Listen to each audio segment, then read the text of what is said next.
कितना आपको रैशनल लग रहा है ये चीज़ और कितनी डोएबल लग रही है? मैं क्योंकि मेरे लिए थोड़ी सी ये चीज़ हजम करना मुश्किल हो रही है। देखें, जीडीपी क्या होता है? आपके गुड्स एंड सर्विसेज जो आपके मुल्क के अंदर एक टाइम फ्रेम के अंदर एक स्पेसिफिक पीरियड के अंदर प्रोड्यूस हो।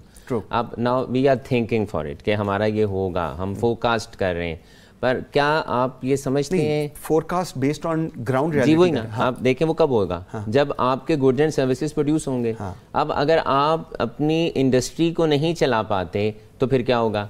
आपकी एलसीज देखें, इस वक्त जो सबसे बड़ा इशू है वो तो ये है कि बैंक्स तो एलसीज खोल ही नहीं रहे। अगर कोई जेन्युइन काम करना भी चाह रहा है तो बैंक्स उसको एंटरटेन इसलिए नहीं कर रहे कि स्टेट बैंक ऑफ पाकिस्तान के पास रिजर्व्स नहीं है। अब अनडॉक्यूमेंटेड जहाँ जो हम इनफॉर्मल इकोनॉमी की बात कर रहे हैं, इनफॉर्मल ट्रेड की बात कर रहे हैं, वो आसान है। वो इसलिए आसान है कि उसके पैसे स्टेट बैंक से नहीं जाने। अब उसका प्रेशर भी आपकी वो उसके प्रॉस एंड कॉन्स छोड़ दें, लेकिन आपका जो ट्रेडर है, आपका जो पाकिस्तानी है, वो इसलिए मजबूर है इनफॉर्मल सेक्टर को अडॉप्ट करने के लिए क्योंकि फॉर्मल सेक्टर उसको फैसिलिटेट नहीं करता, क्योंकि फॉर्मल सेक्टर के पास पैसे नहीं है।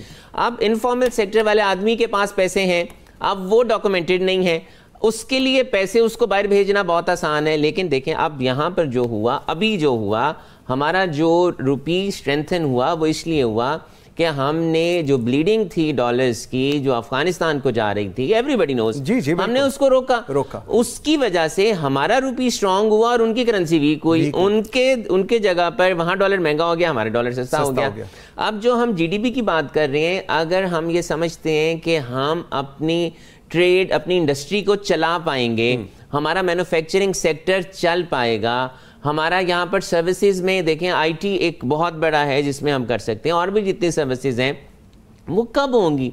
वो तब होंगी जब आपकी इंडस्ट्री चलेगी। तो हमें अपनी इंडस्ट्री, देखें इट इज़ वेरी इंपॉर्टेंट, हम इंडस्ट्री को चलाए बगैर जीडीपी नहीं बढ़ा सकते। तो हमें, और इंडस्ट्री ने चलना है तो सर्विस सेक्टर ने भी चलना है। आपकी ट्रांसपोर्टेशन कब बढ़ेगी, आपकी बैंकिंग कब चलेगी? जब आपकी इंडस्ट्री चलेगी। तो इट इज़ वेरी इंपॉर्टेंट कि हमें, और ये भी बहुत ज़रूरी है, हमें कंस्ट्रक्शन सेक्टर को चलाना है अपनी इंडस्ट्री को चलाने के लिए। तो हमें ऐसे measures out of the box लेने होंगे अगर हम ये चाहते हैं कि हमारी इकोनॉमी चले। बिल्कुल ठीक है। नाज़रीन, एक ब्रेक लेते हैं जी, ब्रेक से वापस आते हैं तो यहीं से कंटिन्यू करेंगे जी, मेरे साथ रहिए।